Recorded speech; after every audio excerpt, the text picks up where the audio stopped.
Yeah, this tournament has been very tight overall, and our runners are off. So I know for a fact GreenCleric does the White Mage route, which is a route that I don't know quite as much about. But Yoshi does the Black Mage route, which is the route that I use, and I happen to know quite a bit about that as well. So White Mage route, you're talking about the Lust Dagger route? The item casting route. Okay, yeah, that's the one that I use. So I have you on that one. So first things first, they go into Cornelia. I wanted to say Cornelia, NES name. And they go buy a hammer. They use that because for the equipment glitch, which is the only glitch that you'll see in this game, they move the weapon ID to the armor ID, which corresponds with Knight's armors. Gives them a lot of defense out the gate. And they put that on their... I want to say it's the other slot. They put it on the glove slot, and each Knight's armor gives 32 armor, which is the same amount of armor that a gold bracelet gives. The only downside with the Knight's armor is that it's much heavier than a gold bracelet would be. Yeah, it makes it terrible to run, but the way the glitch works is it switches whenever you hit either the left bumper or the right bumper on the PSP or controllers, since some of us use emulators, and the confirm button at the same time. It will swap it if you have your cursor set to memory and the one that you're going from is set on the item that you're wanting to switch to a different slot. You can actually go from armor to armor as well and put armor that you couldn't normally equip on a certain slot as well. But we see GreenCleric. God, you got me doing it now. GreenCleric grabbing the leather cap, and they're switching that over to the Judgment Staff, which is a... God, is it the Dawn of Souls extra dungeon weapon? Yes, it is an extra weapon from the Lifespring Grotto, specifically from defeating the boss Atomos in Lifespring Grotto. And the benefit of having the Judgment Staff is that it casts Flare when used as an item. So we have a level 8 magic spell at our disposal within 2, maybe 2.5 minutes, if not less than that. The issue with that, this is a speedrun. Every time you cast Flare, it's 8 seconds. So you want to use it the least amount of time as possible. If you get unrunnables, and there is actually a route that uses the Judgment Staff, we don't grab any items or spells that we can use to cast. And that's actually the old route. It's called the Barbarian Sword route. But you would cast Flare for unrunnables, making it technically slower, but you have 4 people equipped with Barbarian Swords, and they just rip through things. So you only use it for stuff that you can't complete in one turn. But you won't be seeing that here, so that is the information on that one. The NES version of this game, you can actually miss the loot. This one you can't, so runners actually go up and talk to Princess Sarah, just so they don't have to deal with the slow turning around and then walking up to talk to Princess Sarah to get the loot. Now both of our runners are in the cutscene of the drawbridge being built, which is an unskippable cutscene, unfortunately. But there are a few other cutscenes that come up in this game that are skippable. One of them will be coming up whenever our runners cross this bridge to head towards Provoca, which is going to be our next stop in order to pick up the ship from Bicky the Pirate. Yeah, the skippable cutscenes in this game are the ones that don't use the actual sprite-based engine. They use what would technically be considered a picture-based engine. We're actually going to see that on Yoshi's screen here in a second. And GreenCleric not too far behind. So as we see here, it goes to this picture-based engine, and after the fade in, you can skip it. Though Yoshi did get ambushed by a single crazy horse on the way to the bridge. So Unfortunately, that lost Yoshi a little bit of time, not too terribly much. So this one is not randomized. Total Chaos is just the name of the tournament. This is actually the PSP Anniversary Edition, and as far as I know, it's the fastest version. Like, there's other versions based on it, the iOS, the Android, and the 3DS version, but the equipment glitch is not really usable in those. And yeah, it's a very fitting name. The RNG in most versions of Final Fantasy I are pretty unforgiving. And all of these runs that aren't preemptive strikes are going to be RNG based for the most part. But GreenCleric is the first one to make it to Bicky and fight these pesky pirates. The easiest way to get rid of them, you know those judgment staves we made earlier? Well, they come into play here because, boom, goodbye pirates. Yeah, and that's actually quicker because otherwise you'd have to take 3 turns to get rid of them. They only have 10 HP, so it only takes 1 attack. But you would be losing time rather than just using the flare from the Judgment Staff. And one thing to keep in mind is each attack takes about 2 seconds to do. So overall, it'd be 18 seconds worth of attacks or 8 seconds for one use of the Judgment Staff. Overall, the 8 seconds for the use of the Judgment Staff is so much better.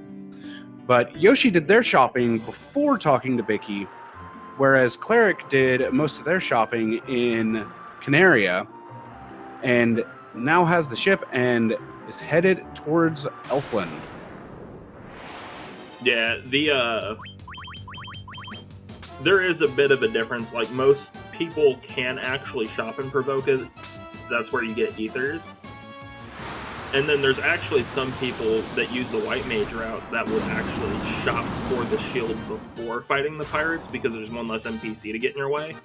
And trust me, they get in your way. But the leather shield, which GreenCleric bought, is actually a drop from the pirates, so it's a toss-up as to whether you want to risk it or try for the drop. Unfortunately, Yoshi's just getting some terrible luck against these Sahagins, which are extremely difficult to run from this early on in the game, because the party is level 4 overall, and the sea encounters actually do have a fairly high agility value, so that doesn't help with calculating run chances. Yeah, and especially with having the Knight's armors on, not a good time. But GreenCleric ran into Elfland, bought some gold needles, the good stuff, and is now headed towards Marsh Cave, which is going to have the next item we need to progress in the game, the crown. So, this is a perfect time to talk about encounter tiles. So, you will see on GreenCleric's screen that he's in a forest. Forest has one of the higher encounter rates, whereas like normal grass tiles have a normal encounter rate, and then you will see marsh tiles here in a second, and they have a lower encounter rate. So you may see them try to step on marsh tiles as much as possible, but you definitely don't want to stay in forests. Yeah, the longer you're in forests, more than likely, the more encounters you will have. Ooh, Yoshi going for a later gold needle? Since Yoshi does Black Mage route, the gold needles aren't bought until after Astos is defeated. Now, the only catch in the Black Mage route is hoping that Astos does not use death on the Black Mage, because it's required for the Black Mage to hit level 8 before returning to Elfheim, so that way Fyra and Thundara can be learned by the Black Mage in order to be used for the sea encounters. Yeah, Cleric has made it to Basement 3, and Yoshi has a terrible encounter on screen. Are we going to see a Paralock? We hope not. So, the way this game handles experience value, what you see at the end... Ooh, I don't like those disco demons. So- well, GreenCleric does go for White Mage route, so I don't. It just means a little bit more grinding later on. What was I saying? Oh, experience. The experience you see at the end isn't what every member of the party gets. It's actually split by how many remaining members of the party there are. So if you get 2,000 experience points and all 4 members are alive, they only get 500 points. So sometimes it's more useful to have members of your party dead, which we will see later on. And the high five. There's the high five, and Yoshi is having a very nice run to the crown. And Cleric is actually having an extremely nice run out of Marsh Cave as well, until I said something. Sweet. Cleric didn't have very many encounters in Marsh Cave. Total of 2. A very, very solid Marsh Cave. And Yoshi, unfortunately, not able to run from the werewolf pack. And one of them actually getting a poison bite off. And this is actually a good time to mention that some enemies do have status ailment hits. Werewolves, spiders, snakes, they have poison touch, as well as scorpions and a few other things.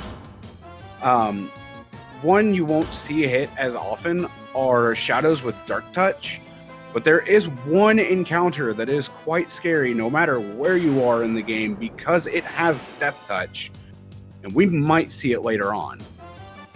Let's hope we don't, but we can comment on it when we get there. Then we can comment on how terrible that place is for any runner.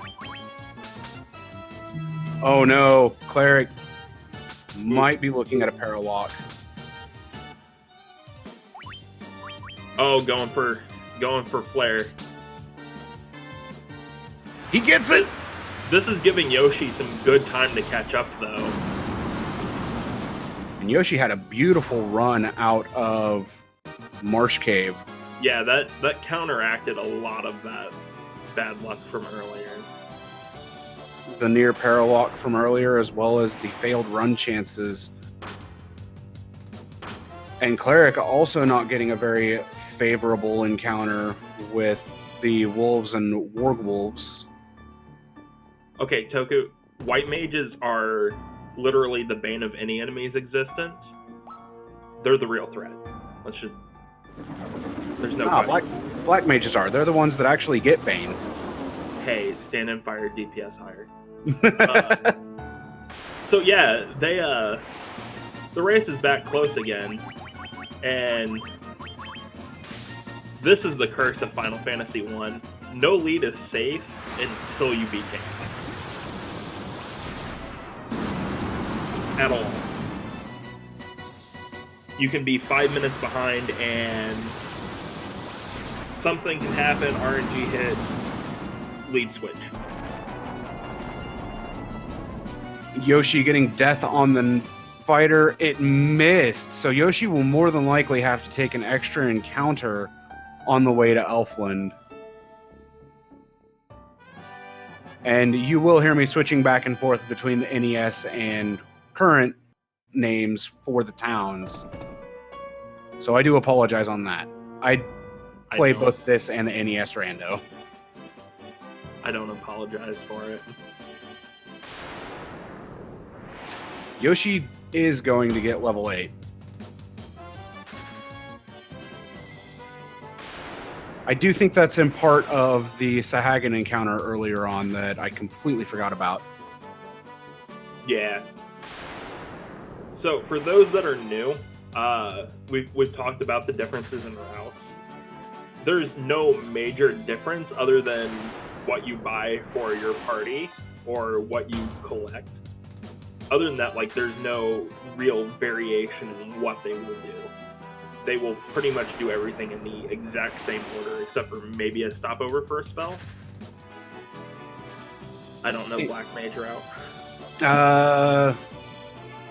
No real variance. I mean, the only difference that is really only a minor one is GreenCleric won't have to sit through the animations before actually having spells go off.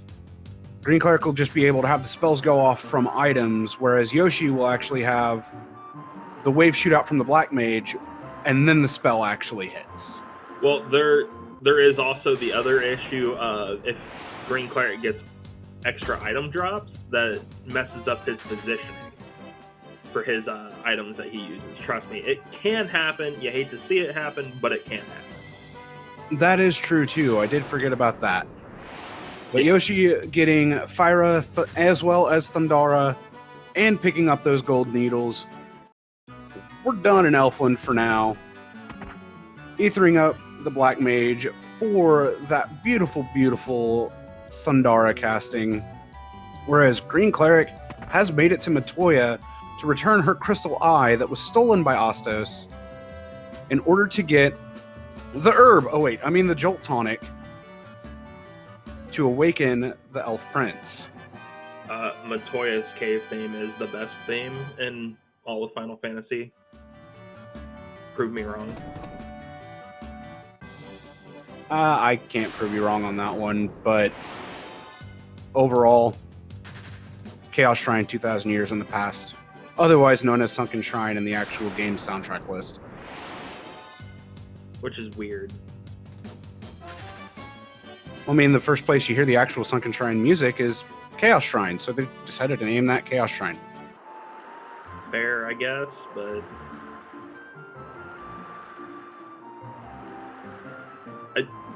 Toku, I don't think you understand how getting a boat from pirates works. You get to keep the pirates. I just read that. If only we could, but they would probably be as useless as the Final Fantasy V pirates. You're not wrong there. I mean, who just lets 2 kids and an old man on a boat? So, GreenCleric made it from Matoya's cave with the Jolt Tonic all the way back to Elfland and woke up the Prince for the Mystic Key. And this is a fantastic item which we'll see used maybe twice. More than that, actually. Oh, okay. Well, it's required for Chaos Shrine in the past, because if you don't have the Mystic Key going into Chaos Shrine in the past, you actually can't clear it. Oh, interesting. See, I don't play this game normally. I only play it through the speedrun. So, yeah. So they're moving. Well, GreenCleric is moving the Mithril Hammer to Thieves' Armlets because they give agility. Agility is nice. It also gives some other stuff which we might care about, but agility is nice. There is a reason that we don't equip it on the shield slot, though. If you parry with something that doesn't have the shield animation, it soft locks the game. It's fantastic. Now, those thief armlets actually give +5 agility per thief armlet, and having that agility is extremely nice in calculating the run chances. But something else that actually calculates into run chances is, believe it or not, intelligence. That also plays a role in calculating run chance. Now, GreenCleric's going to pick up this Mithril Knife, which, correct me if I'm wrong here, that should change it into the Black Robe, which will cast Blizzara when used. Yes. I think it also party position also has something to do with run chance. I may be wrong on that, but I think party position has something to do with it. Which, fun fact, person in first spot has a 50% chance of getting hit. Person in second spot has a 25% chance of getting hit. Third and fourth, 12.5. You can keep track in the game, it never happens like that. But that's the actual math behind how hit prediction works in this game. Yeah, hit prediction lies in this game. This entire game lies. It really does. So, we needed the Mystic Key to get... Oh, okay, cool. That's good to know. Thank you, Toku. We needed the Mystic Key to get Nitro Powder, which we're going to give to dwarves, or for those of you that play 14 Lalafell. So he can blow up this canal. And this is the end of the first fetch quest. Now, the issue with this game, if you've noticed, like, there's very little plot. It's just a couple of fetch quests. That's all we're doing. There's supposed to be plot. I don't know if there is actually plot, but fetch quests. Fetch quests are the plot of this game. But the dwarf that we give the nitro powder to, his name is Narek. Which, when I actually learned that, I was like, huh, okay. We helped Narek build a canal, so we now have Narek's Canal. Yep.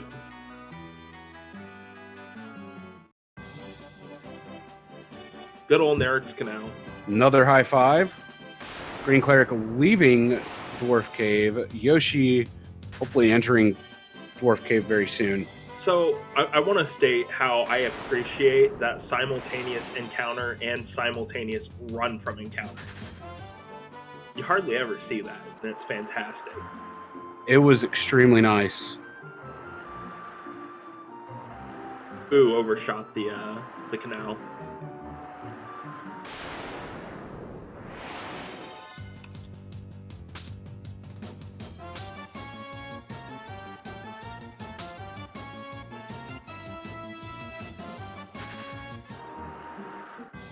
So, one thing I know for a fact is we will not be seeing 15 puzzle from either of these runners, which, if you've watched the tournament up to this point, I might be heckling some people about not doing the 15 puzzle. I think in my last race I did 15 puzzle. So that slight bit of movement GreenCleric did, I want to touch on that real quick. If you notice, he walked around the dock tiles on the dock tiles. The reason for that, you cannot get an encounter on the dock tiles. Yeah, the dock tiles are known as safe tiles, so encounters are something that don't have to be worried about there. Now, Cleric is about to enter the first Fiend dungeon, but we can't quite clear it on the first dive. The Cavern of Earth, the home of my personal favorite Fiend, Lich. In order for us to actually dive all the way into the Cavern of Earth, we must first fight Lich's underling, a vampire, which you'll see him for maybe 5 seconds.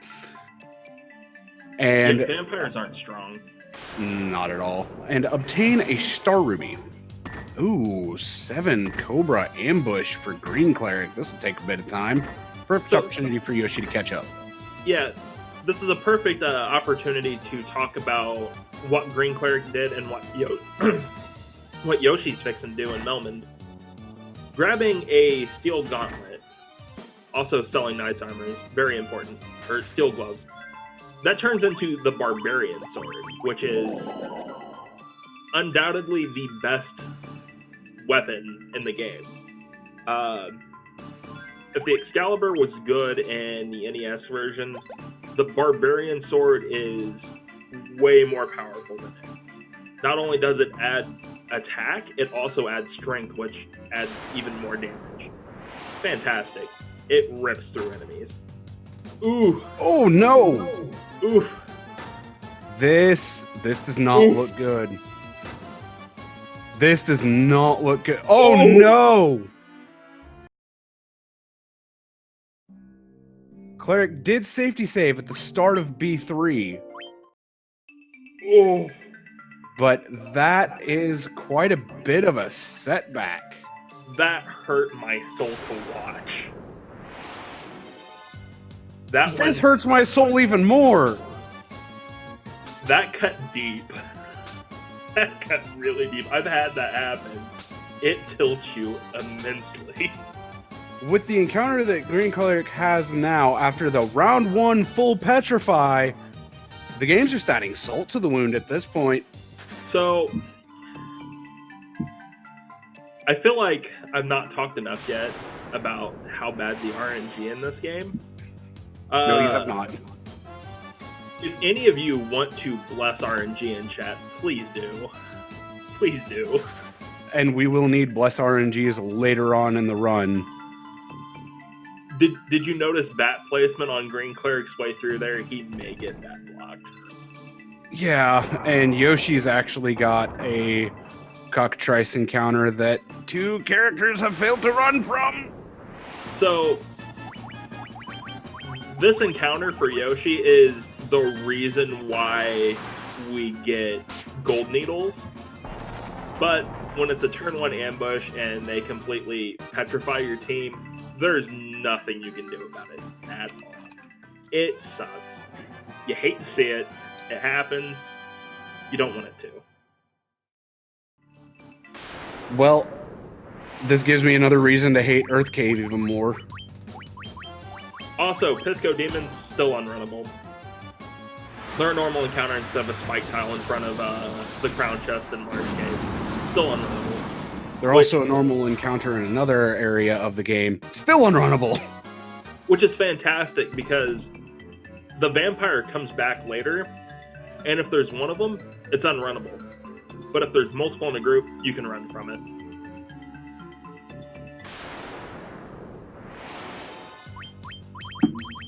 Back-to-back unrunnables for GreenCleric. Yoshi dealing with an unrunnable as well, but making it close to the vampire. Wraith's Go ahead. Another possible paralock encounter. Definitely one that's very difficult to run from as well. So this is actually where you will see some time save. Those bats, they're terrible. But you will see some time saved because every time GreenCleric gets an unrunnable versus Yoshi, GreenCleric is losing 4 seconds. Because he has to use Judgment Staff. Yoshi can just use Thundara and go on. And actually, Yoshi is gaining 2 seconds for each unrunnable on GreenCleric because overall the cast time for Thundara is 6 seconds. I keep forgetting that because it's Black Mage using it, it's weird. Right. Instead of the item, it's a 6 second, whereas the item's a 4 second. But GreenCleric makes it out of Earth Cave.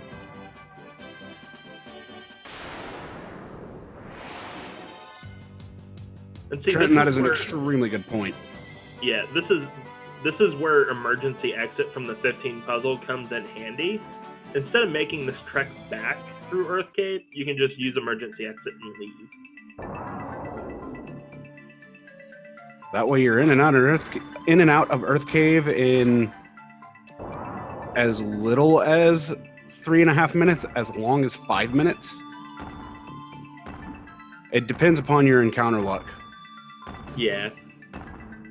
Which, the one person I know that religiously goes for 15 puzzle, not 15 puzzle shaming at all. Every time they get emergency exits, their RNG goes to complete garbage. So the time saved equals out to not saving any time. It's sad to watch, but also kind of hilarious if you're commentating it. Shout outs to my fellow Kiraja member, Leonis. I wasn't saying any names. I'll call him out because it's happened to me as well. I get an emergency exit and then RNG just turns for the worse, and I'm like, GreenCleric did use the Star Ruby to get past the giant and made it into Sardis Cave to get the Earth Rod, which is needed to finish up Earth Cavern and go kill Lich. You guys have the issues with 15 puzzle, getting the emergency exit. I get the emergency exit, I get 1 turn petrified. That sounds like a good problem to have. Yeah, that's part of the reason why I don't do 15 puzzle. So we're fixing to see another high 5 here soon. Oh no, there's a lot of RNG. As much as I wish there was no such thing as RNG in this game. I mean, let's be real, 460 hit on the white mage for game 1. Yo, I read about that. I sat here and I held my head and I'm like, oh god, why? And that, just 460 unhasted is ouch. So here we see GreenCleric going for round 2 in Earth Cave. GreenCleric versus Earth Cave, round 2, fight. Earth Cave wins. Earth Cave won round 1. And technically this would be round 3 because of Earth Cave winning round 1.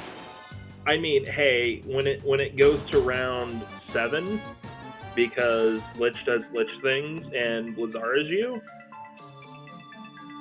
Earth Cave wins. Yeah, let's hope to not see Blizzara from Lich for either runner.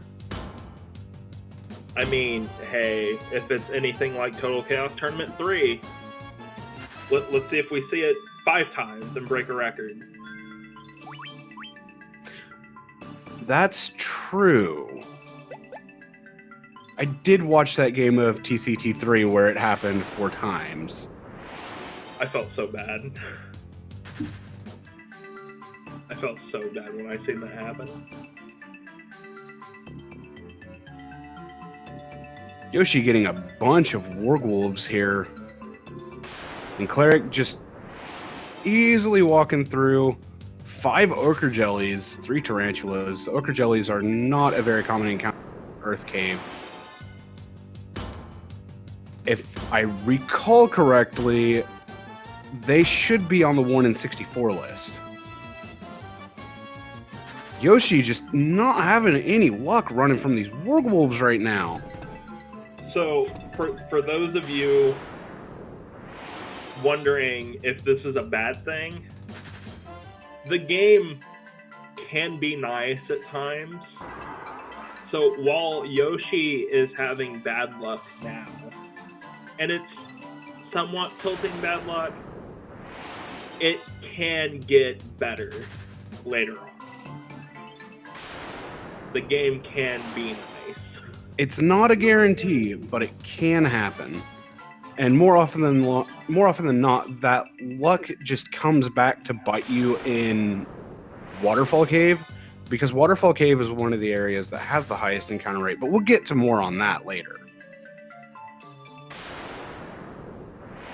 Yes, Toku, it means they're getting no encounters in ice. Hey, they can't be like me and have a 2 encounter ice cave and literally have, I think it was 5 minutes in and out of ice cave with grinding. I mean, hey, could be me on a practice run where you take 1 step in ice cave and then get ambushed and die. Mind flayers? Yeah. Ice cave loves me.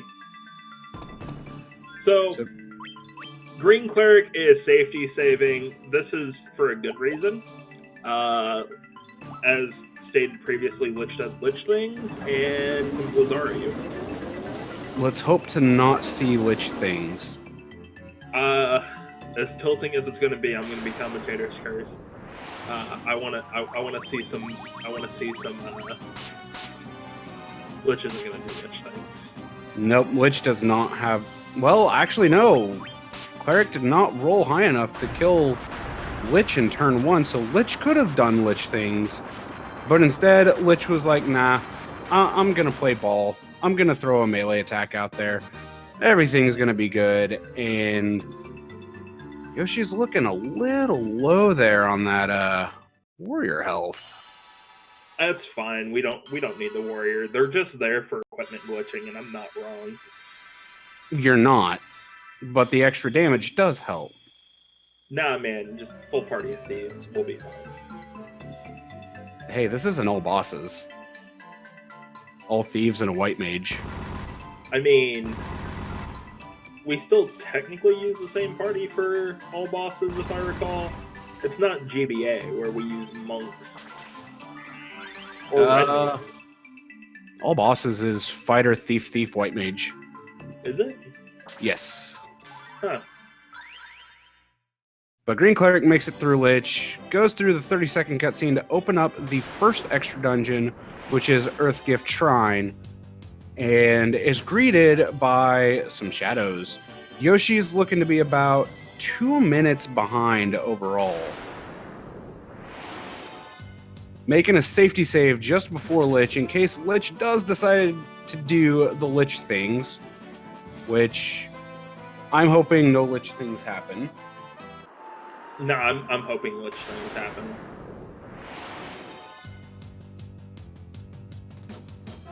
I mean, if I hope Lich things happen, maybe they won't. Oh, that's a crit. Yeah, that's a She got out of there one round. Yes. That's a beautiful one round.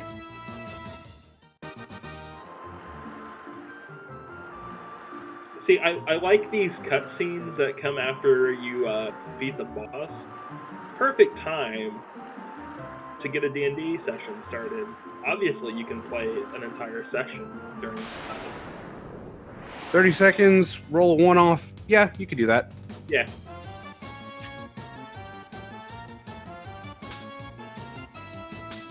So we got GreenCleric sailed away from Melman, heading to the next destination, Crescent Lake, in order to pick up a very good key item from a very, very familiar Circle of Sages. That key item is going to be the canoe, where that will allow access to the next dungeon, because the dungeons are actually going to be done slightly out of order. After getting the canoe, the game expects you to go to Mount Golg and defeat Merilith, but we're not going to do that, because we're going to look at Merilith and be like, nah, you can live for a little while longer. Instead, that canoe is going to be used to traverse the lakes and rivers and head to the best dungeon in the game. And by best, I really do mean the absolute worst dungeon in the game, the Ice Cave. What are you talking about? Flying Fortress is the worst dungeon in the game. It never gives me Warmech. I don't know what you're talking about. I've gotten Warmech. That's Not in the tournament, but I've gotten Warmech. And Warmech's all I need in my life. So, you said that we're going to see some familiar people, Circle of Sages. I don't know any of these people. I mean, I might know them, but I know them more when they're confused. I mean, I'm just wondering what they're doing in my forest, and they need to wipe their feet on their way out.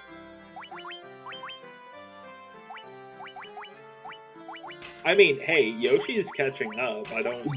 Yoshi is catching up at a very, very good rate.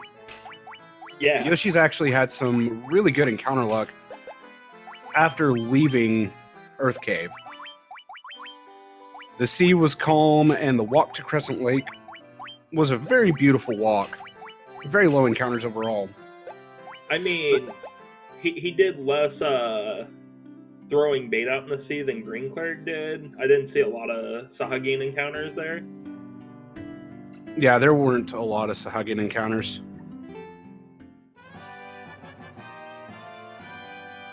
So, there's the canoe for Cleric. Next up is that wonderful dungeon of Ice Cave.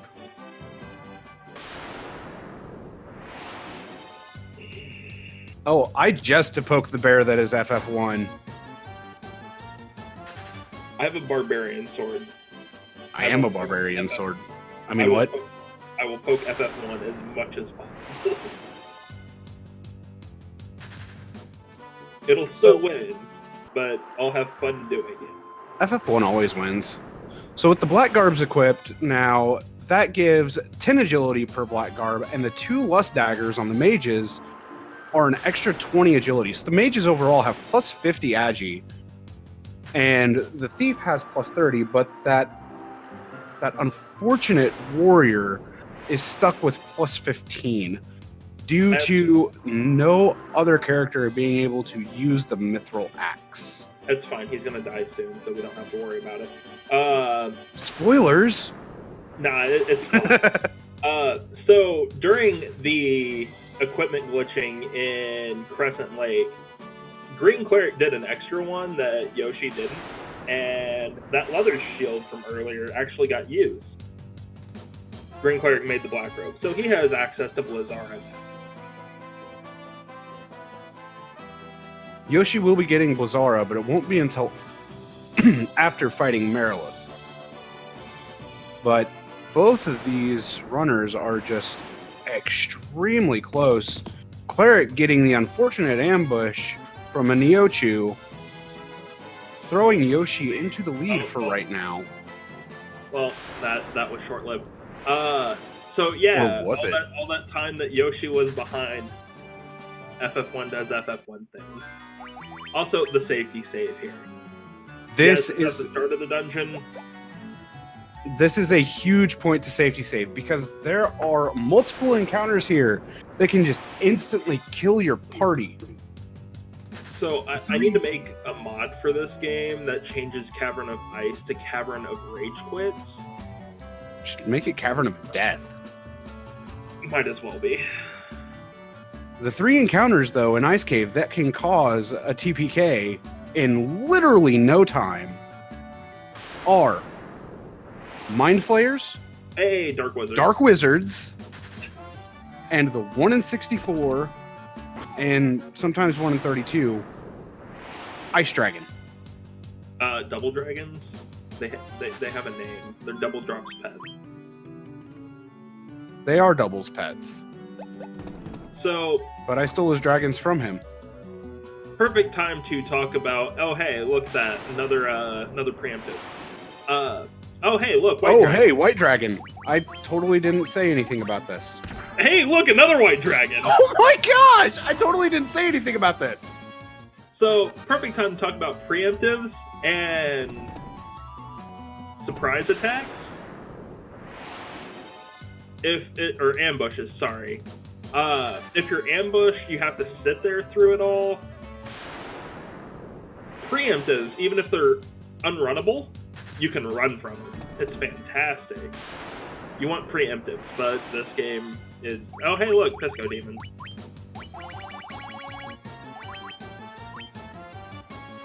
I did not mention You're going to kill these guys.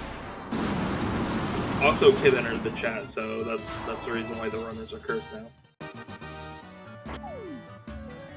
That was Chris that mentioned double dragons. I didn't mention double dragons, though. Triple double dragons? Oh no! Oh! They didn't do it! Yoshi's still in this. So, Evil Eye, this is a fantastic encounter. Oh, hey, look, I was just fixing to mention. That's the spell that we want. Oh. Well, Round 2 Thundara, the Black Mage would have actually been dead anyway. yeah.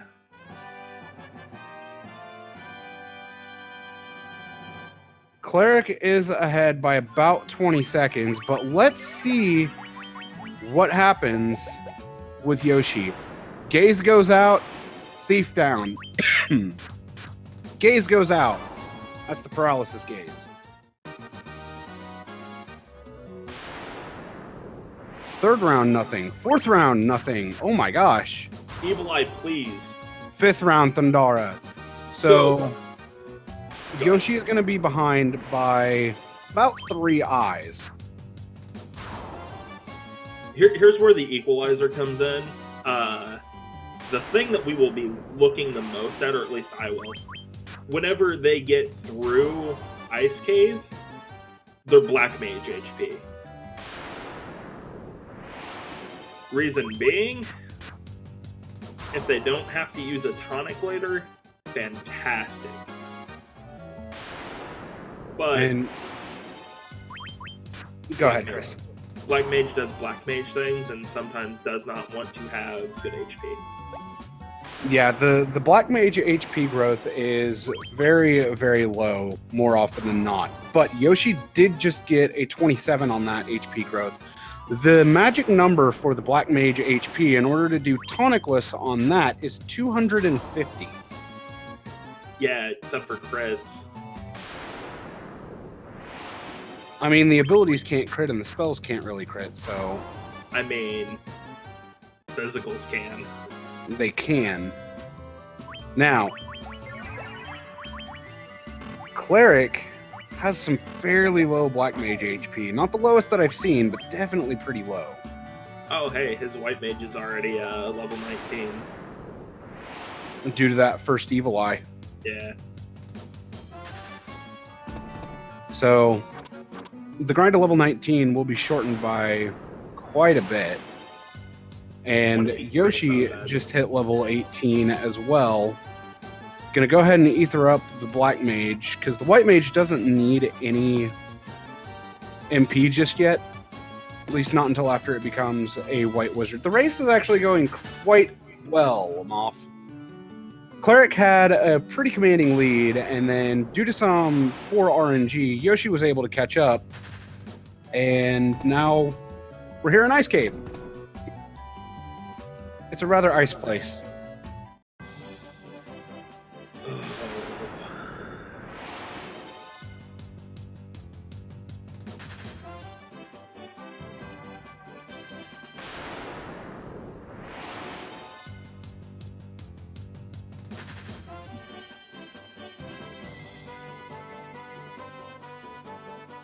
It is a great place to chill, Kib. Also, this is an ambush we do not want to see. If you remember earlier when I was saying something about Death Touch, these are the mobs that have Death Touch, Mind Flayers. They are nasty little things.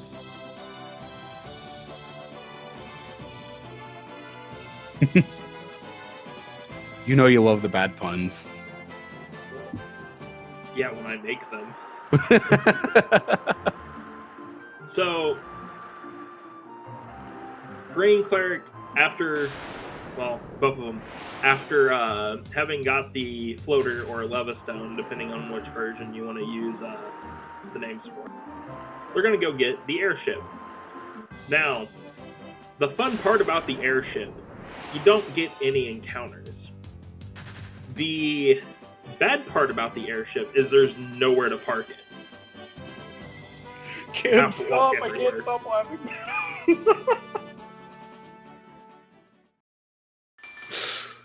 Oh, Kib, you're making me cry.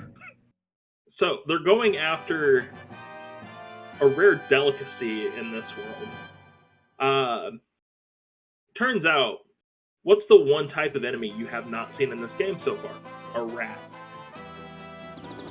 They're gonna go get a rat's tail. How a rat's tail is,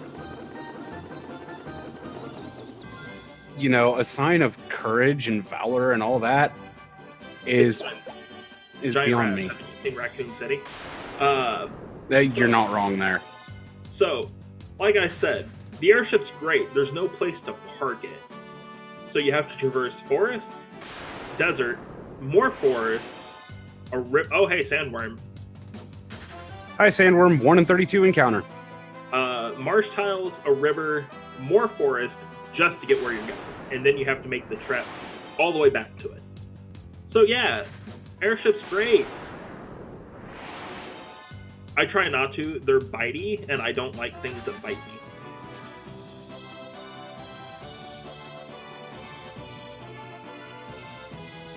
So... in that desert, Kib, the sandworm is actually the rare encounter for it. So it's 1 in 32. As weird as that is. So yeah, I like how it's not just this game, like it's most Final Fantasies that use this type of style. NPCs just disappear. They don't take you with them, they just disappear. Also, this maze, best trick for it, just always go to the lowest most teleporter. You'll make it through the maze. Literally. Yeah. Like, watch. It's literally the lowest teleporter.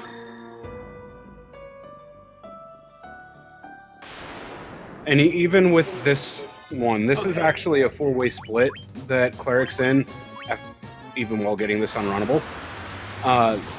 The fourth teleporter is actually positioned higher than the third teleporter that you see.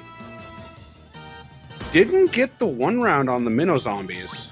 That's a little unfortunate. So yeah, you will see these guys a lot, and I mean a lot. Yeah, see, Southmost teleporter. Also, well, I was gonna say hit a spike tile here, but random encounters. There it It's is. trap tile. Double nightmare. Yeah, these are hard to run from at this point. They are an extremely agile enemy for this point in the game.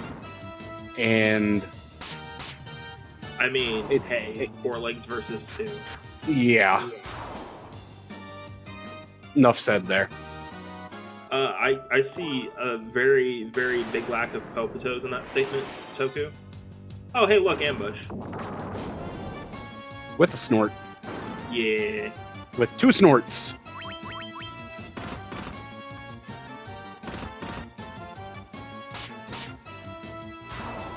And just like that, Yoshi is actually not far behind Cleric again. So who's your prediction on who's going to win this?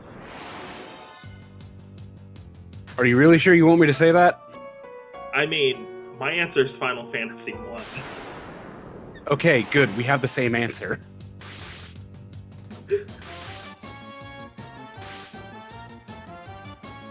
Chaos is going to win this in the end. Let's be real. Okay, Kid's saying that Yoshi's going to get a War Mech. If Yoshi gets War Mech, Yoshi wins the tournament in my eyes. I mean, you're not wrong. I mean, granted, Kib already won because she's had a War Mech. I mean, but it's Kid though. She still wins. She was the first one to get a War Mech in the tournament. It's Kid. So, GreenCleric picked up Gauntlets there. Gauntlets are fantastic because in the NES version, they were aptly named Zeus Gauntlets. Whereas in this one, they're just named Gauntlets. But you can use them and it casts Thundara. So, fantastic little item. I don't know why they changed the name of it, but swear. Kib, you should have just taken that and run with it. But Yoshi getting their rat tail not too terribly far behind Cleric, gets double dragon zombies. Now, Hey, that's more EXP. not only is it more EXP, but it's another shot at the 1 in 64 drop from the dragon zombies, the Mega Elixir. Which I know at least one has dropped in this tournament. I'm not pointing any fingers at myself. Not at all. Yeah, so I like how the warrior's still dead. He's not going to be picked up until after this next segment. Also, for those that have played the game who missed the by 1 tile, those who have played this game casually, you can probably tell that the levels are pretty low. Equipment glitch is fantastic. Who needs levels when you can just glitch the best items in the game? Now, if only we could glitch the levels. If only we can glitch out all the RNG. Oh, Yoshi getting a sandworm encounter. Want to buy wrong warp to chaos. Now that would actually be cool. Oh, wait. We're not playing the Famicom version. We can't do that. I said chaos, not to the credits. No, there's a way to encounter chaos in the Famicom version in Canaria Castle. So, as you can tell, their trip, their one night stay in the Dragon Caves, payment of a rat tail, gave GreenCleric and is fixing to give Yoshi a class upgrade. So, for those of you that played 14, they're getting their job crystals. And Toku is absolutely right with stairs percent. Yeah. It's like the 64 floor glitch in FF4. I love FF4. But this isn't FF4, this is FF1. Yeah. So, random tile out in the middle of nowhere has caravan, and GreenCleric just bought a fairy and a bottle, and bought some Giants tonics. Giants tonics are fantastic because for the battle, it gives you an extra 200 max HP. We're not going to use those until the end of the game, but they're useful. Now, Yoshi got my favorite bit of movement in this game. With the airship, you can actually do a one-tile flick and manage to land on the grass tile that puts you just outside the caravan without having to really stop and reposition yourself. Yep. Now, in this little area that GreenCleric's running through in Gaia, there is a possibility that that scholar will block your path, and there's only one real method to get that scholar out of the way, and that's by ducking into the item shop and ducking out.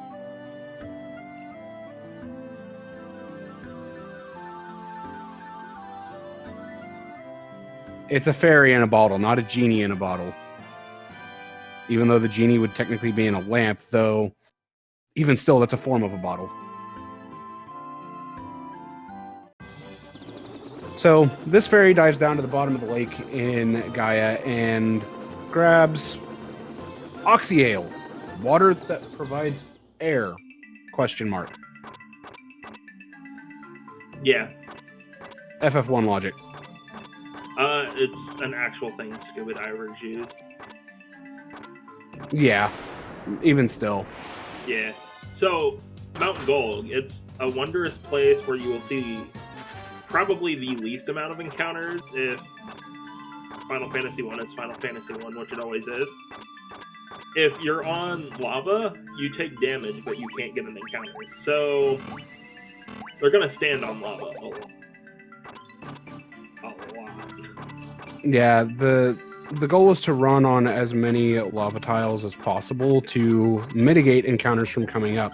It is actually possible, and as far as I know, has only been seen once, that a zero encounter gold can happen. I've had a couple of zero encounter gold. They're fantastic. I had my first one in this tournament, actually, in my second to last game against Cleric. And they're fantastic. They are amazing. I made up 2 minutes. Man, these worms really love GreenCleric. And due to that worm, Yoshi actually pulled ahead. But Yoshi's going to go ahead and heal up, get all the stuff done before actually getting close to Marilith or Carrie. Oof. Oof. The worm couldn't go after Cleric again, so it went after Yoshi. Yeah, actually, it has an opportunity to, but I doubt it'll happen. 5 and 30 seconds worth of cutscenes. So, Marilith, awesome fiend, wielding 6 swords. Really nice swords at that. She just goes down in 2 hits like it's nothing. Those barbarian swords just, hot knife through butter. Can we just call her Karen? So, Kib, are we management then? We just show her the door and tell her to get out?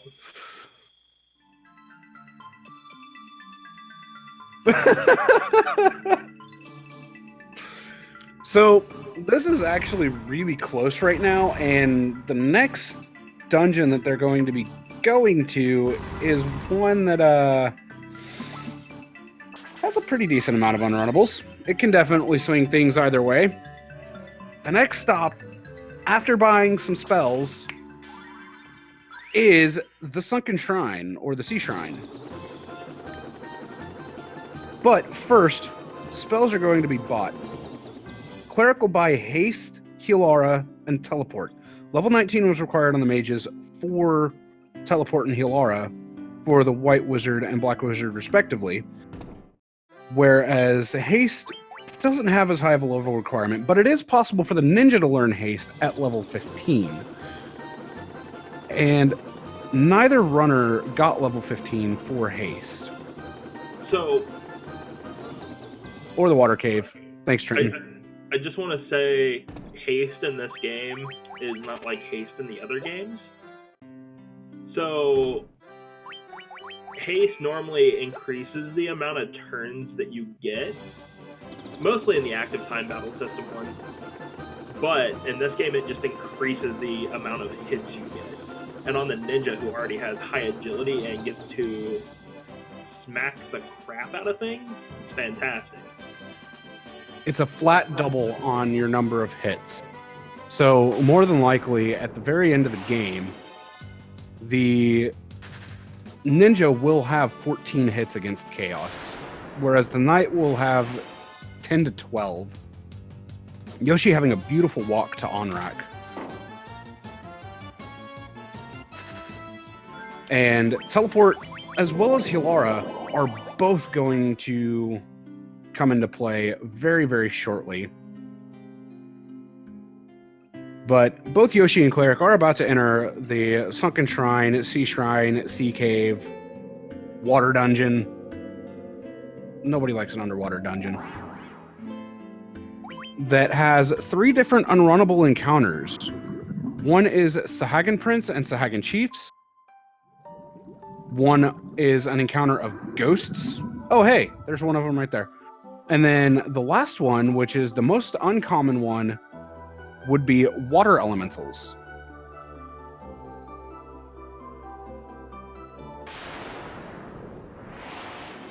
If you steal a light bulb from my room, you are the bringer of darkness. And there goes Yoshi getting those pesky ghosts. Oh, and Cleric getting ghosts as well.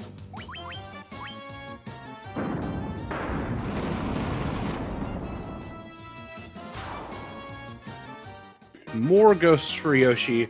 Now, with an encounter having 2 ghosts, the time that it takes to do 2 attacks is about the same as about the same as casting Fyra overall.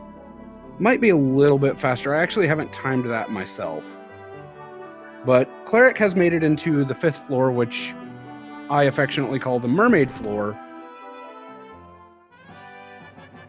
to obtain the Rosetta Stone, and that Rosetta Stone is actually going to be used to learn an ancient language.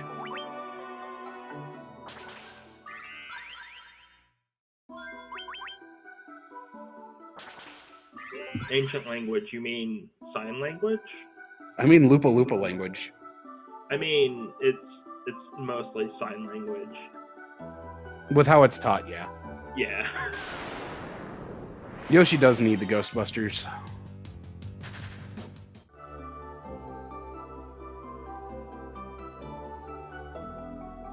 So, Cleric is going for 2nd floor light axe.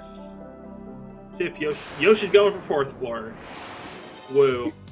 Yoshi is getting the 4th floor light axe, where Cleric is going after that 2nd floor, so Yoshi will be skipping that 2nd floor axe. So the major difference here, 2nd floor technically has less encounters, but it's more steps to light axe, whereas 4th floor has a couple more encounters. Not that you would know it from the RNG here, but plus steps, they even out. It's personal preference. Also, it creates the survival vest. Also, you can get the ribbon here on 2nd floor, which is the only thing that we glitch to create an item, and we use that item to get the ribbon back. So the ribbon, whenever you use the equipment glitch with it, turns into the Gigantax, and we'll do that and reverse equipment glitch it back into the ribbon. Cleric, unfortunately, not able to run away from that encounter. I mean, on first go. Hey, all I'm saying is more reason as to why 4th floor light axe is fantastic and should always be used rather than 2nd floor, because that's a lot of encounters for cleric. Yeah, I would use the 4th floor axe, but I actually didn't know where it was. Yeah. That one I will be completely honest about. So, But oof. in the time that Cleric is doing equipment glitches, Yoshi has caught up. So, the ribbon is in that room that was just on Yoshi's screen. It's well, I can't say the first, because Survival Vest is the first that we put on Shield Slot. And it has a parry animation, technically, which is just a sword. But, there's a reason why we don't put Lordly Robes on the chest slot, because even though they give more intelligence, I do believe. Correct. Stats are weird in this game. Why they give more intelligence, if they're on the armor slot, they have a regen tick, and that costs time. And there are some enemies in this game that do have regen ticks. One of them you saw earlier were the werewolves. Another one actually is trolls. Trolls do regen as well. But Yoshi is the first one to make it to Kraken, the good old 8-armed fiend. I swear I'm not making a reference to Ultros there. Except I am.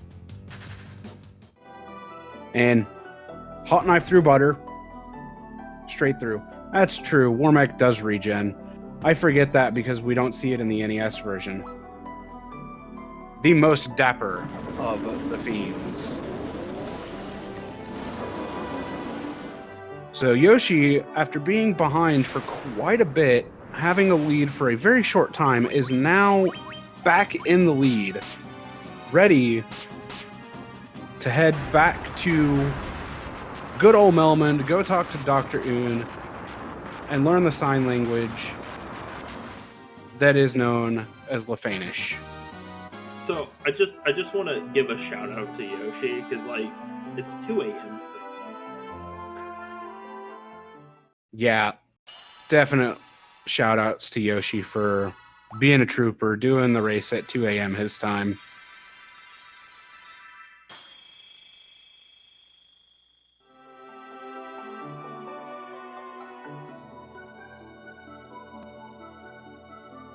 But before going to learn Lefanish and heading to Lefane itself, let's talk about this next dungeon, the Waterfall Cave. This dungeon is a terrible, terrible dungeon. Highest encounter rate in the game. Has a 1 in 64 that's unrunnable, which are the green dragons. Lots of nightmares in here, which are difficult to run from even still. And did I mention lots of encounters? Cleric getting one of the unrunnables, Ice Gigas Winterwolf, that's just outside of Onrak.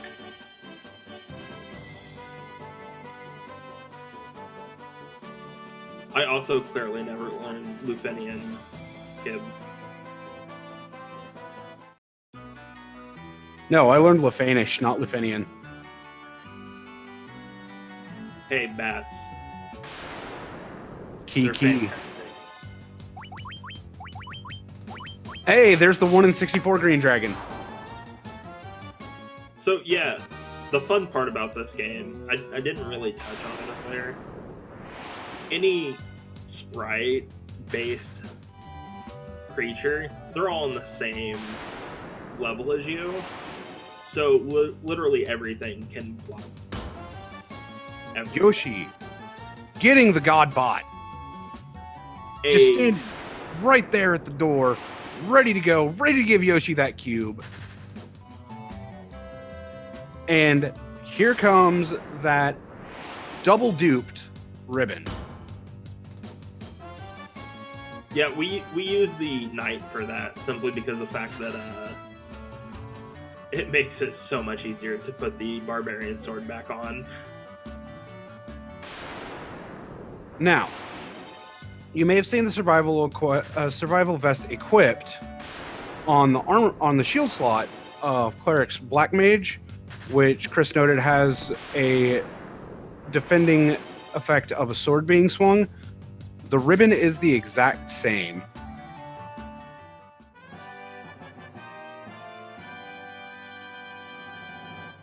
Yes. Yeah. Ribbons do protect against everything but death touch, because time magic is totally a thing. I mean, FF5 has a time mage. Why not? I mean, but it doesn't have a matter element like FF2. That's true. Because, you know, you got to teleport all the things to the fourth dimension. Shout out to teleport in FF2. Yep. So, Yoshi is the first one to make it to Dr. Oon to learn Lefanish or Lefinian. And some short hops and some hand motions later, which you can't really see the Warrior of Light do the hand motions. Yeah, you learn a language. If only it was that easy in real life. The Pokemon dude, I can FF2 only put FF2 in the words that Forsyth did during RPG Limit Break. The quest for more money. It's the Zelda 2 of the series. Though I also don't see Zelda 2 as being bad. It's just misunderstood. So Yoshi is on a very long walk to Lefane or Lefinia, and on this walk, there is a very good chance of encountering Minotaur zombies. The same ones that we encountered back in Citadel of Trials or Castle Ordeals. And just like in the Citadel of Trials, they're unrunnable.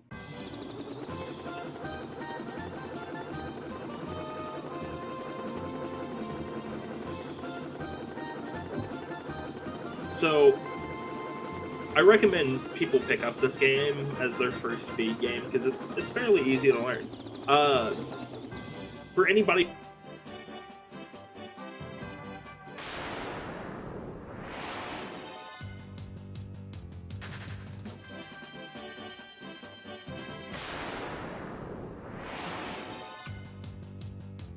That ends up that way, so.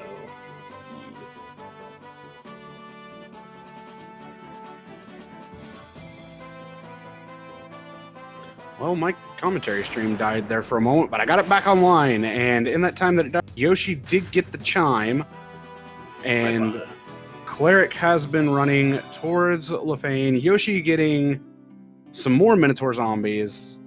Just gonna throw out the Barbarian Sword swings at him. And Cleric... those, but... Cleric getting the biggest enemy in the game, the NPC block. I'm so glad that we only have 3 more dungeons, technically.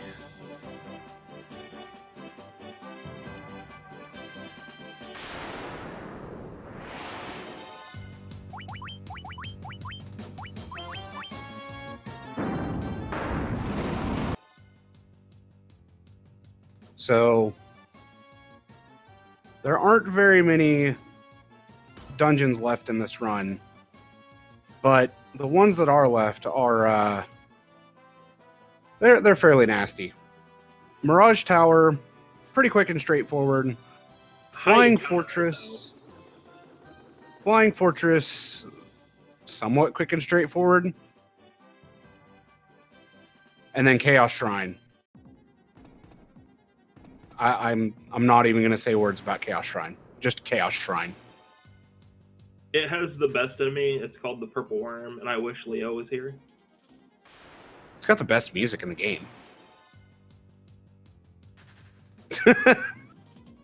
Hey, look, I guess they're now Bill Gates. What? Sage898, thank you for that one. I could see that. I appreciate the chat tonight. Chat, you guys are on point tonight. I love it. Except for Kip, she's bringing the entire thing down.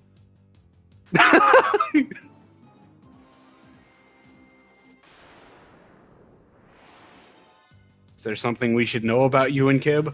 No. I mean, what? No. Okay, yeah. I guess. Okay, fantastic.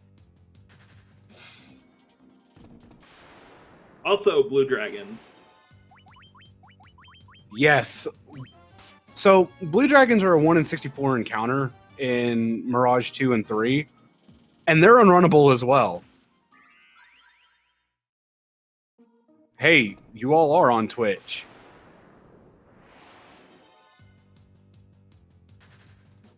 So, now comes the Flying Fortress. This is the point in the game where you start encountering eyes as a random encounter.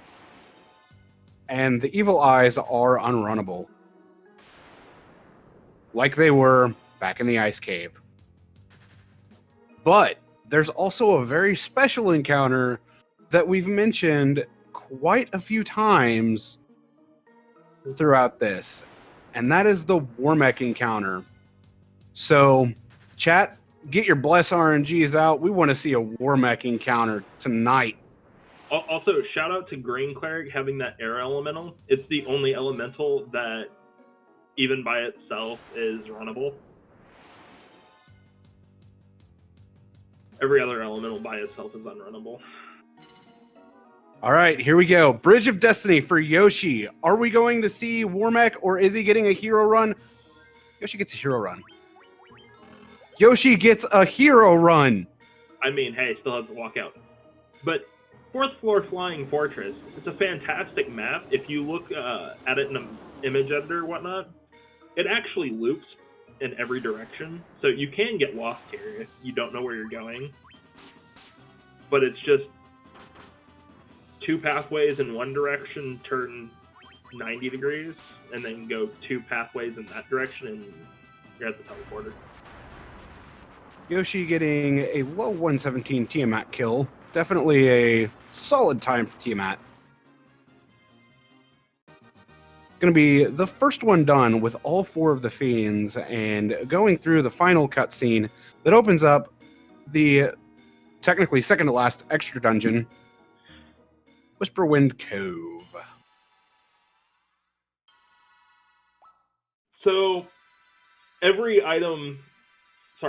key item that we've gotten in the game has had a purpose so far, except for one.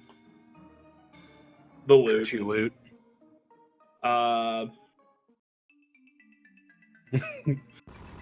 mean, hey, if you want to take that request. Whisperwind Cove. Okay. But yeah, we're fixing to see the loot being used for the first time. Not here, but in the next dungeon. There you go, Kib, just for you. Cleric makes it through to you, no problem.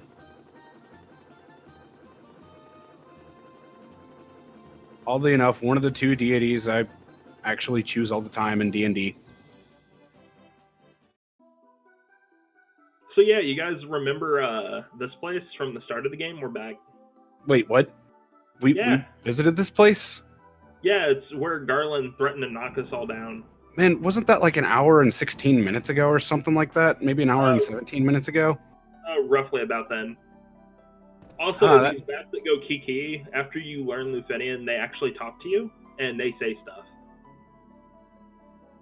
You're welcome. Feel free So to now play that it right out. Now that all the crystals are lit, the light from the crystal gets focused on the black crystal. The black crystal just turns into a mass of light, drops into that teleporter. That teleporter becomes activated and sends you back 2,000 years to the Chaos Shrine. Also, things are fixed and there's no exit. So enjoy your time here. You can't leave. Welcome to the final dungeon in the game. And in the remakes, they actually did add an exit in case you didn't grab the exit spell. Yeah, it's an extra dungeon, but we don't talk about it. It's only in all bosses and Labyrinth of Time percent, I do believe. But Labyrinth of Time, one of the most painful dungeons in the game. Home of the extra boss Chronodia, which is where one would normally obtain the Barbarian Sword. yeah, which is why it's OP. Because you don't get it until after you don't need it. The Labyrinth of Time is also in the iOS version, and it's totally a thing.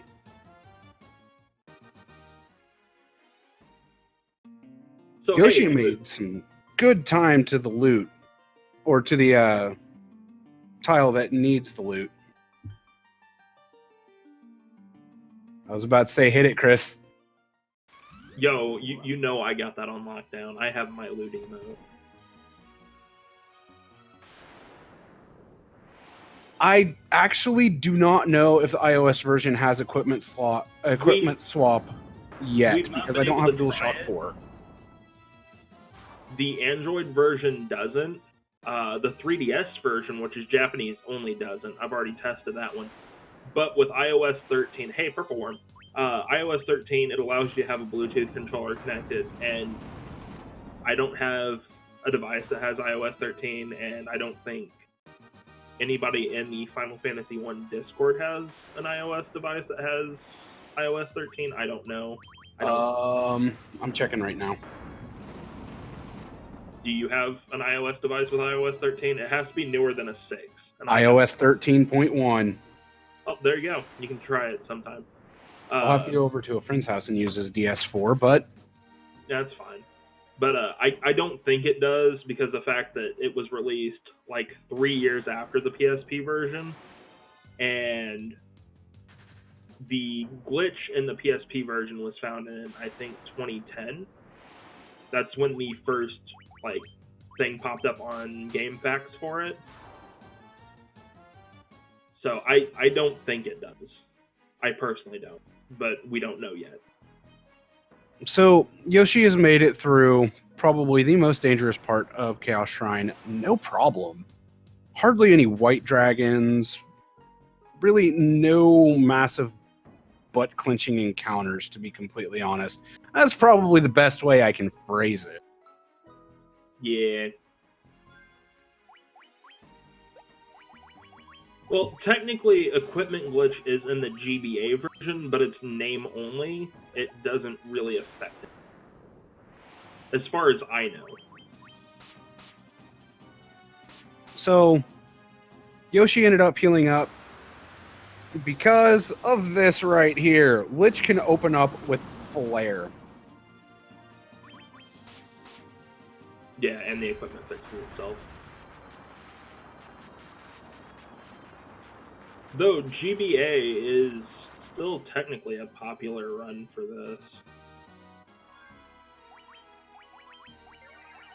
So Yoshi making it through Lich, no problem.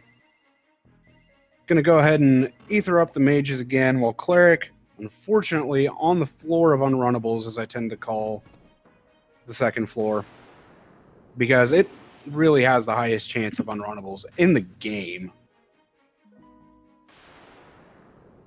I mean, every time we talk about unrunnables, Cleric seems to get one. Yeah, I should probably stop saying the word unrunnable. But then again, Yoshi did get an ambush by 4 fire lizards, so... Well, to be fair, like I said, Final Fantasy 1 is its own great equalizer. Sometimes RNG can be kind. RNG was kind to Cleric at the early stages, and now it's kind to Yoshi.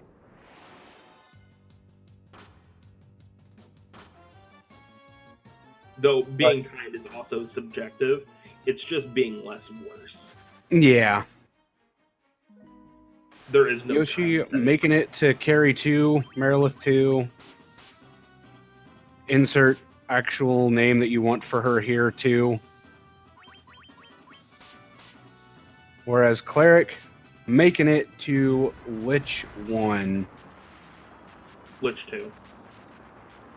1.5. Lichra. It's Lichra. It's not Lichga. It's Lichra.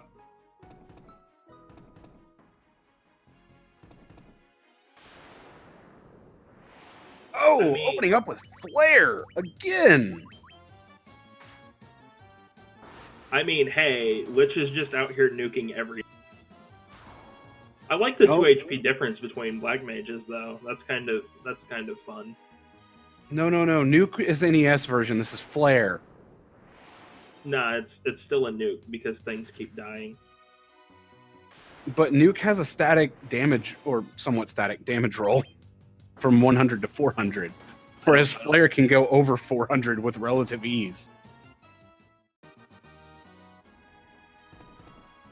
Okay. Now I'm just arguing for the sake of arguing. Don't mind me. I believe you. I'm not gonna. I don't play any games. If that's what you're saying, it is. By all means, okay. I think we missed Agama facts. We did. But, I mean, late Agama fact, Yoshi was ambushed by Agamas. So was Cleric. Nice. Something like that, Kib. I think Kib is the new monk in the speedrun Discord. Just delete Kib. I apologize if I mispronounced your name, but yes, Dr. Amamine. Fire lizards in the remakes are...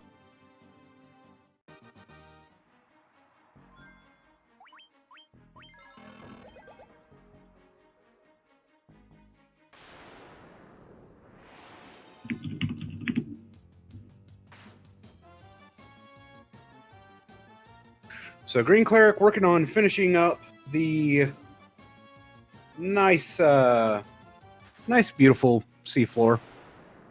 Getting to that dapper fiend, whereas, you know, Yoshi,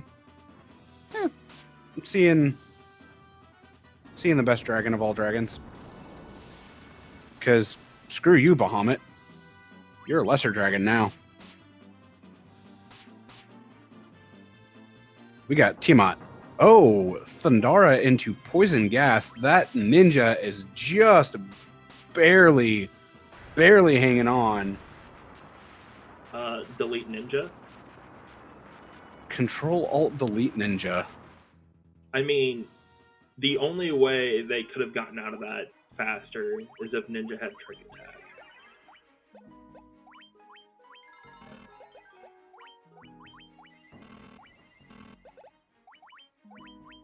But yeah, welcome to the last part of Final Fantasy 1. Did Yoshi did get the rune staff?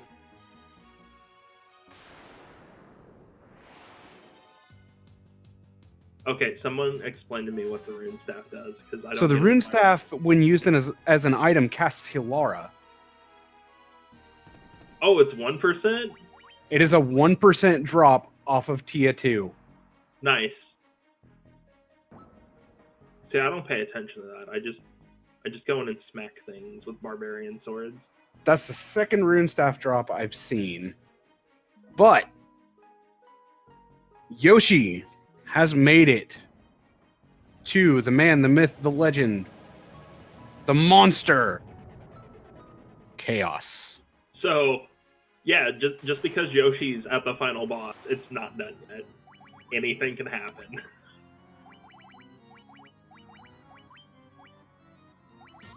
So now, Yoshi... They were like 10 minutes apart, I would say otherwise, but... Yoshi is going to go ahead and open up with Giant's Tonics. You may have noticed that before starting this fight, Yoshi did end up changing the Black Mage equipment to a Barbarian Sword as the weapon, a Ribbon as the shield, and then equipping a Sage's Staff on the White Wizard. The Sage's Staff is a big one because it then drops the White Wizard's agility by 20. So that ensures that the White Wizard will go last in the turn order, allowing Hilara to go at the end of each turn. Getting the 2 Giant's Tonics off, no problem. Increasing both the Ninja and Black Wizard's max HPs by 200, not having to worry about either of them getting wiped. Getting ready to go into the hold X and win phase, trying to rush the 20,000 damage on Chaos. and getting tsunamied. But the upside on this is that Yoshi is set up to go through the rest of this no problem.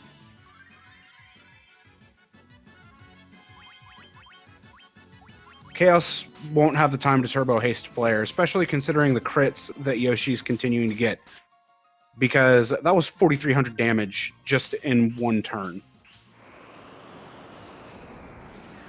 Don't curse at Toku. Yoshi needs this.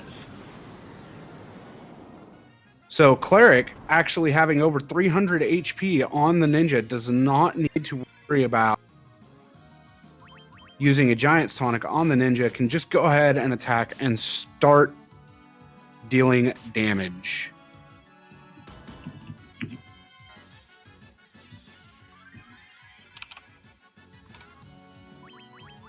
Yoshi not having too terribly much to go before Chaos goes down. Getting a melee from Chaos.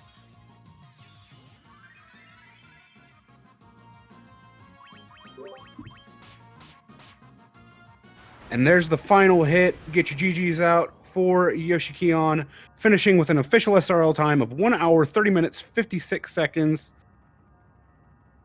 A beautiful performance from Yoshi, coming back and grabbing that win.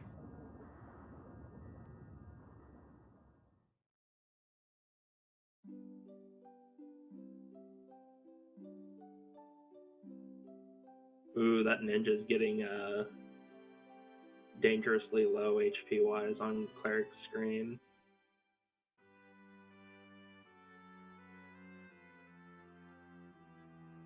Ooh, here comes Cyclone on Cleric's side. This might actually kill off that ninja. I actually think it will.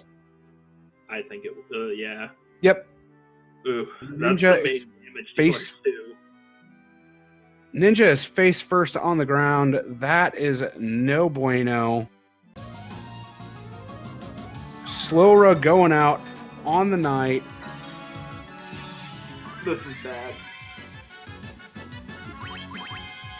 Yeah, because Ooh. mismenued haste. Getting a So- physical though. Chaos is being forgiving. Chaos adding insult to injury is Durant.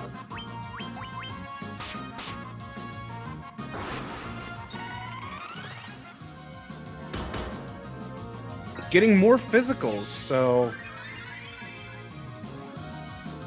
definitely having a nice Chaos play ball. Yeah, definitely. Daga comes out. The next spell on Chaos's list is Kuraja.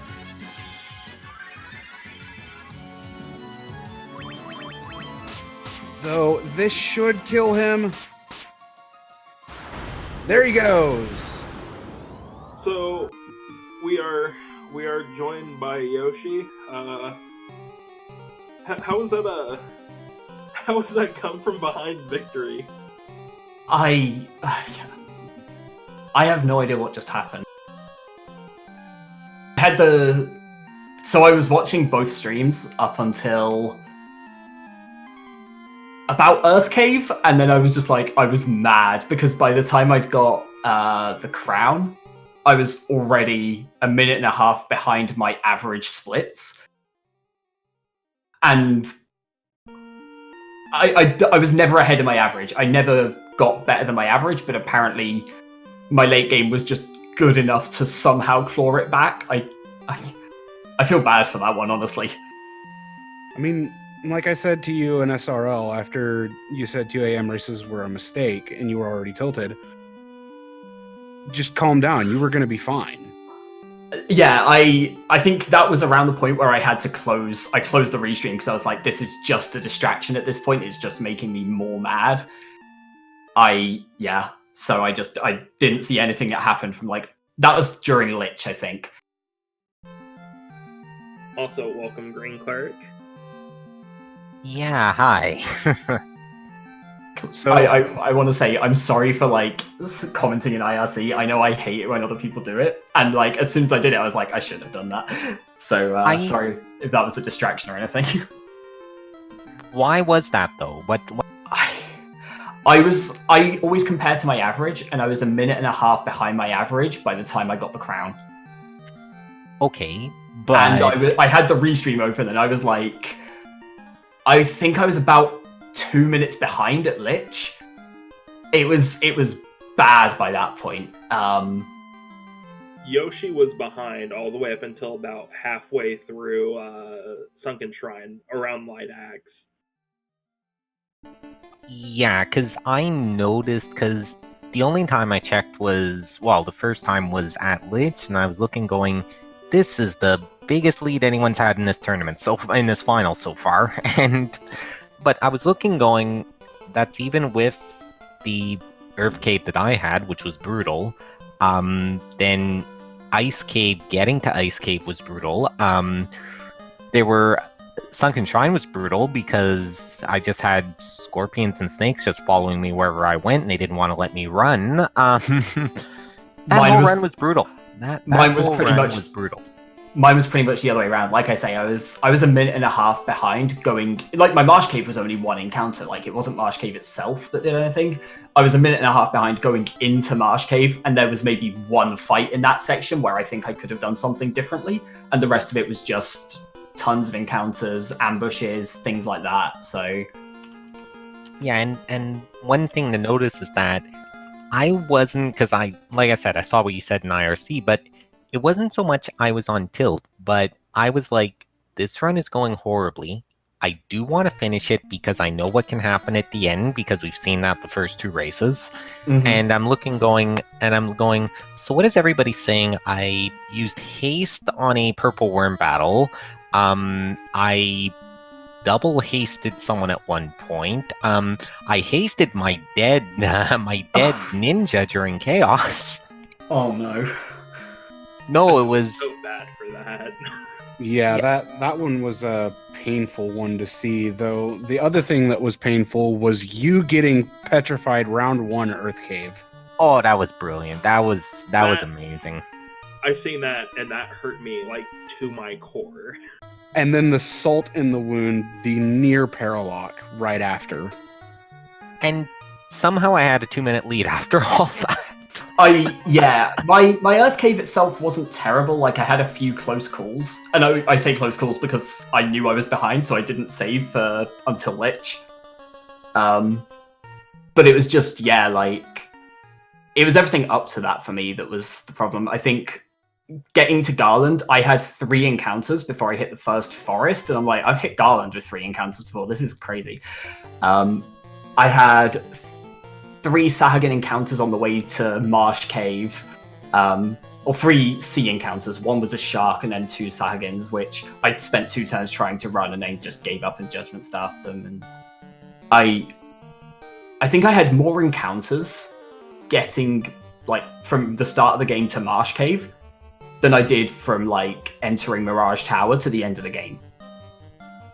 Yeah, I mean, I think the first Sahuagin battle I had, I just went, forget it. I just judgment staffed them right away, because until you get the better equipment, the odds are not in your favor to run from them first turn. So I'd rather just take the chance and just cut my losses there. No, but it was encounter luck. I mean, I know, like you said, you had a good second half, but I was good up until Lich, and even that's with the wipe and the near wipe, but after that, it just wasn't good. I mean, nothing you can do. It's just how the game is. But it was a slog through. I mean, nothing super dangerous after the near misses. But yeah, I mean, not every game can be a 20 to 30 second classic. So what I'm hearing is Sonny and I won our bet on who's going to win this race. We game. bet FF1 was going to win the race, and Yeah. FF1 won the race. Oh god, definitely defeated me today. That's easy money, though. I mean, You're not wrong there, Cleric. I'm glad we've got, because I'm busy tomorrow, so we don't have a race tomorrow. and I'm really glad we get a day to kind of cool off after these few races, because the first two were intense, and I think this one was taxing for a whole lot of different reasons.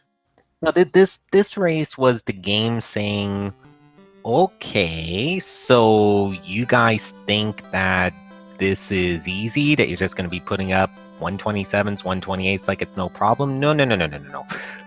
We're going to remind you why this game is total chaos. We're going to remind you that it's brutal. Like, it doesn't even have to be, you don't even have to have near-death encounters for it to be brutal. It's just going to be, when it's a slog and you're just looking going, like you said, you're having 3 forest encounters. Then I had I don't want to count, 6, 7, maybe 8, 9 encounters from Crescent Lake to Ice Cavern.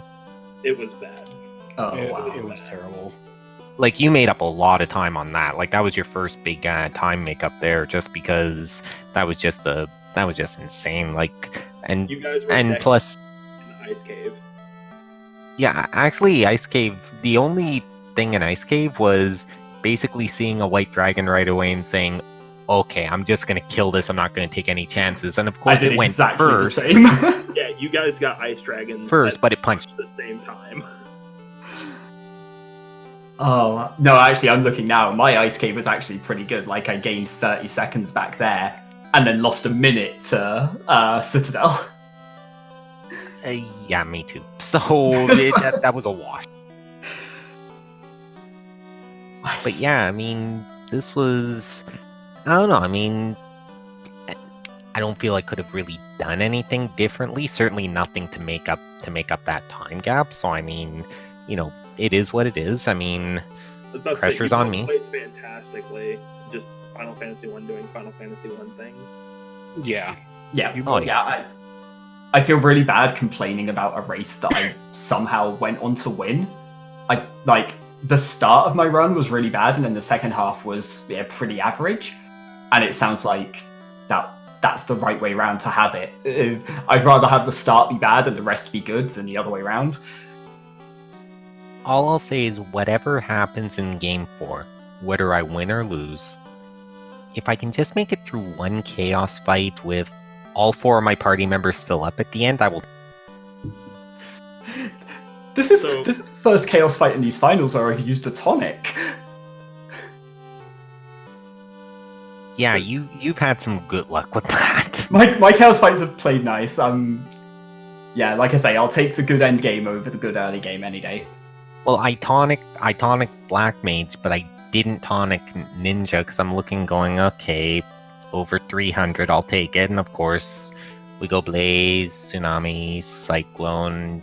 Yeah, he's down. So, and of course, don't forget, Ninja's always named after you.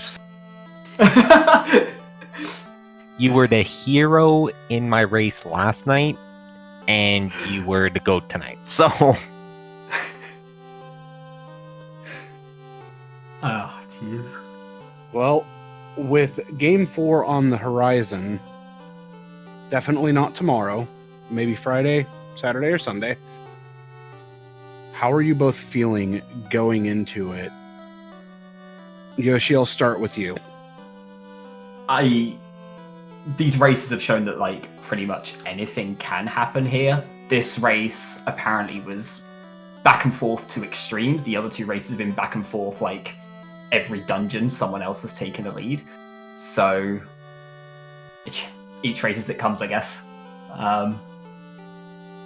Excited for it to. I'm excited to get the races out, and I'm excited for this to be done because I don't know how much more I can take. The same question to you, Cleric. I don't know. Like I said, the first 2 races were super close, and like I said, tonight, I don't think there's much I could have done differently. Like I said, definitely nothing to counter that. We both handled the game the best we could. Yoshi was a little better at it and got some, played well, especially with his struggles early on. He held it together, which props to him. I don't know. I'm not taking it any differently. With this, maybe a little extra pressure. If I glance over at one point, see he's 3 minutes ahead, then yeah, I might be like, okay, YOLO. But yeah, I mean, I'm not going to take it any different. I mean, there's just as much a chance, to be honest, that he wins the tournament next race than I tie it up. So, I mean, not going to change anything. Just going to play my game and cross my fingers. Now, with that whole mention of pressure, that does bring me to one question, because I've wanted to ask you this so far. Which have you felt more pressure from so far between these races and the races we had last week with us going to Game 5? There was pressure there, but don't forget, those were a little back and forth. Plus, there is one where, like as soon as you see Dot forfeit, I mean, you're going, okay, I mean, what are you supposed to do? Like, no offense, but I'm just saying, like, half hour in, you're sitting there going, okay, this is it, But none taken, by the way. No, but I mean, look, I mean, it's the closeness of the races. I mean, obviously, if you glance over, like, if you decide to check the restream and you see, hey, you're 3-4 minutes ahead, I mean, you're not going to take any chances, but you feel good about it, like, but these races have been so close, like so many lead changes, first seconds, 20 seconds. I mean, that's the key thing. It's just we were so evenly matched during those races. I think there's a little more pressure because it's basically you can't mess up because Yoshi's just as skilled as I am, maybe even more so. So you make a mistake, you're gonna get punished for it. So I think just because they've been so close, maybe more added pressure. Plus, I don't know, it's the finals. I mean, that's always a little bit of an extra. But yeah, I mean, it is what it is. I mean, all I can do is, like I said, go out there, do my best game 4, and we'll see if we take it to that thing that you and I did last week. That legendary Game 5. Yes, that you had predicted from the end of Game 1. For what it's worth, I haven't made any predictions on this match, so I'm not going to make any from here. I did, unfortunately. Yeah, oh no! He already said it. He already said we're going 5. Oh no! After that first race, it was like, yeah, what, 30 seconds apart? And yeah, like, there's no way we're not. Well, any final thoughts overall from either of you? Not really, no. Not right now. No, I mean, like I say, Yoshi, I mean, good game. I mean, you deserved it, and it's gonna be interesting. Yeah, good games so far, and I'm looking forward to I'm gonna say next 2. It's gonna be 2. I will say one thing. I gotta think of better names for my mages, because second race I'm like, Chaos please, and of course destroys the white mage again and nearly destroys me. And then I'm saying Tempt Fate, and it's like, yeah, that's real good. Like, I don't know. It's too bad it's not more than 6 characters. I just named them Sunshine and Lollipops or something like that, just to try be like, yeah. No Just spells. name them not dead. Okay. Dead will die. Dead will 100% die. Given how this has gone, I would probably wipe while doing the evil eye grind or something like. I mean, that is a possibility since they can't ambush you, but oh man, that would actually be devastating to see, though. Okay, commentator curses do not apply to following races. Okay, I just want to make that perfectly. Yeah, because I spent all of one of your races calling for Warmech, and I've not seen it yet, so it clearly doesn't work out like that. Hey, commentator's curse didn't work this race. I was calling for Blizzara on Lich 1, and neither one of you got it. Every time I called Unrunnables, boom, Unrunnables showed up. So, yeah, I'm sorry. Just gonna be honest there. That's fine. I mean, you have the power. You're entitled to it. Just don't abuse that power. No, I may have abused it because I called your green dragon. Oh, nice. Nice. I knew that too, because I'm looking and I'm go right. Like, I think first encounter was green dragon. I'm like, yeah, this is how to run. So, GG, Sammy. GG. Thanks.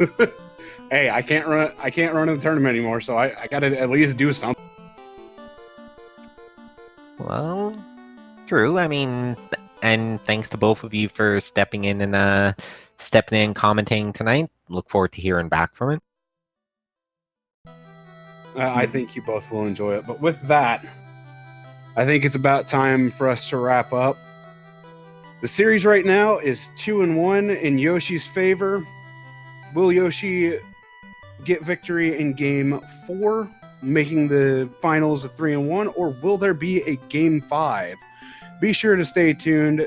Check out the Total Chaos Tournament 4 document, where we do have the scheduled matches as well as everything that has happened throughout the tournament.